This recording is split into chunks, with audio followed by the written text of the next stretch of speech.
नहमदु व नुसल्ली व नुसल्लिम अला रसूलिल करीम। अस्सलामु अलैकुम व रहमतुल्लाहि व बरकातुहू। राह इस्लाम में तमाम दोस्तन की खुश आमदीद। प्यारा दोस्तों, अॼु नई मालूमात खणी तव्हांजी ख़िदमत में हाज़िर थियो आहियां। यकीनन तव्हांखे पसंदि ईंदी। अॼु असां ॻाल्हि कंदासीं इल्म जे बारे में, त इल्म दीन जी फ़ज़ीलत जे बारे में अव्हांजी ख़िदमत में अर्ज़ु कंदुसि त इल्म दीन खे केतिरी अहमियत हासिलु आहे। त प्यारा दोस्तों, इल्म दीन हिकु वॾी अहमियत जो हामिल आहे। यकीनन जंहिंखे अल्लाह पाक इल्म दीन जी दौलत सां मालामाल फ़रमाए थो, उहो माण्हू ख़ुशि नसीब आहे।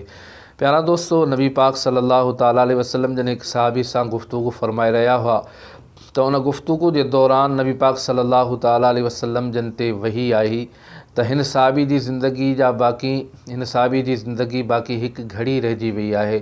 ऐं अल्लाह जे प्यारे महबूब करीम सल्लल्लाहु ताला अलैहि वसल्लम इहा ॻाल्हि जॾहिं उन सहाबी खे ॿुधाई त उन सहाबी अर्ज़ु कयो त या रसूल अल्लाह सल्लल्लाहु ताला अलैहि वसल्लम, हाणे हिन आख़िरी घड़ी जे अंदरि मुंहिंजे लाइ कहिड़ो अमल बहितरु आहे, उन अमल जे बारे में अव्हां मूंखे इरशाद फ़रमायो त आउं हिन आख़िरी घड़ी में करे वञा जेको मुंहिंजे लाइ फ़ाइदेमंद हुजे, हिन वक़्तु मुंहिंजे लाइ बहितरु हुजे। अल्लाह जे प्यारे महबूब करीम सल्लल्लाहु ताला अलैहि वसल्लम फ़रमायो त इल्म दीन सिखण में मशगूल थी वञ।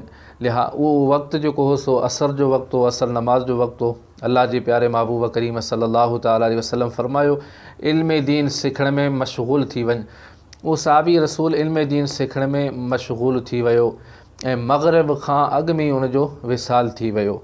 लिहाज़ा त हाणे असां जेकॾहिं गौर ऐं फ़िक्र कयूं त यकीनन अल्लाह जे प्यारे महबूब करीम सल्लल्लाहु ताला अलैहि वसल्लम इल्म दीन सिखण जे बारे में उनखे हुकुम फ़रमायो ऐं इहो अमल ॿुधायो त इन मां रावी फ़रमाइनि था त जेकॾहिं इल्म खां अफ़ज़ल का शइ हुजे हा त नबी पाक सल्लल्लाहु ताला अलैहि वसल्लम ज़रूरु उनजो हुकुम फ़रमाइनि हा। लेकिन नबी पाक सल्लल्लाहु ताला अलैहि वसल्लम जे इन फ़रमान मुबारक मां इहो वाज़े तौरु साबित थिए थो त तमामु शयुनि खां अॻु में ऐं तमामु शयुनि खां बहितरु जेकॾहिं अफ़ज़ल शइ आहे त इल्मु आहे। सो अल्लाह पाक असां तव्हांखे इल्म दीन सिखण जी तौफ़ीक़ अता फ़रमाए ऐं असां तव्हांखे अल्लाह पाक इल्म जे मथां अमल जी तौफ़ीक़ अता फ़रमाए।